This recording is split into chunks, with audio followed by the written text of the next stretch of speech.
I am on my hands and knees, grubbing around in the dirt and muck for something to stuff in my stomach. But today there are no bisected bodies squishing themselves tunnels along the concrete. My face is streaked with dust and tears and red stuff. Bored, I lean back on my haunches and rub my crackling hands across my face. I feel a pulpy mass sitting in the general location my nose used to be more firmly attached. Crimson diamond streaks slash my eyeballs every time I prod the lump of flesh. This, I find, does not entertain me for long. I try to think of something fun to get my mind off the boredom. I think about lesbians and chipotle sauce. The thought of a sauce reminds me of the blood covering my arms and hands.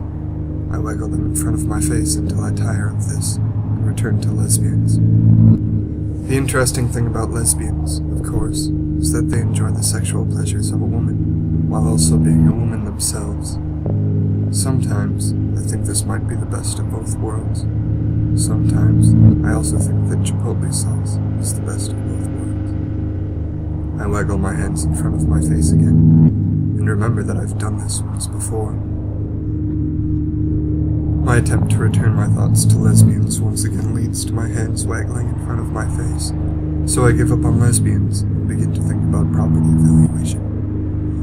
Luckily, this train of thought is pummeled to death in its tracks by the arrival of one of my lovely captors, a pair of X chromosomes wrapped up in a ski mask.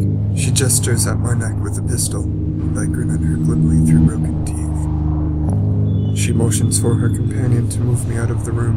I open my mouth to voice a complaint, but the only sound that wriggles past my tongue is a whimpery giggling, a cough mixed with blood and throat juices. My legs, feeling saucy, do not readily comply with the suggested direction put forth by the hefty hands on my back and arms. There is a crumpling and a distinct cracking noise from the vicinity of my ankle bones. One of the ski masks says, "Jesus," and catches me as I slump, heavy with gravity. Suddenly I feel very at ease. Underneath the black woolen masks were lumps of faces and skulls that look very much like mine. A blindfold is strapped around my head. We were, in some way, related.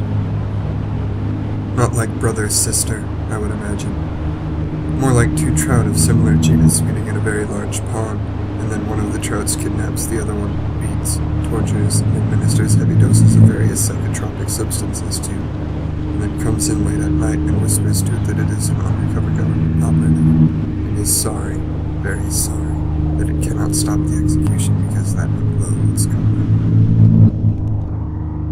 I have lost my train of thought, and am now being dragged across a sort of floor.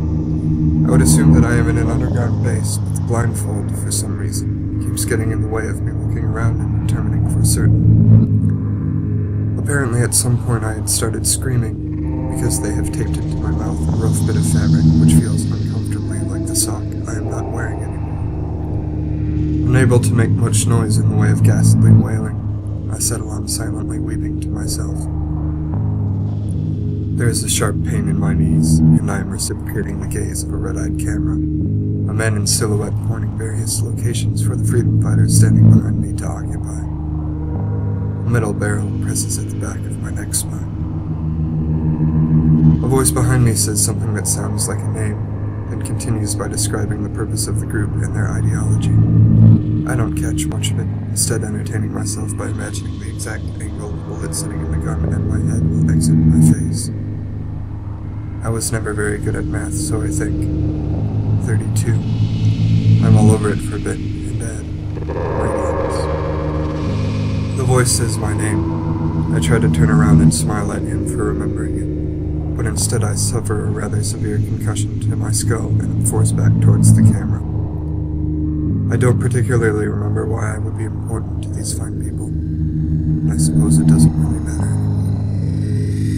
There's a sudden, very sharp crack.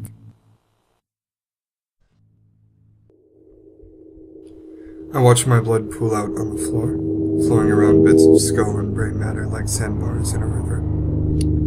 I am suddenly very frightened and thirsty, so I lift my shattered face up off the ground and ask them for a glass of Fanta. There is shouting, and another shot. With my right eye I see my crumpled left dangling by ganglia and gore, bits of eye socket stuck to it like cupcake sprinkles. This I find to be hilarious, and ask if my captors know a good optometrist. There are several more shots, and gaping wounds appear on my shoulder and chest. I start to laugh, and as gunfire hails down on me, I laugh.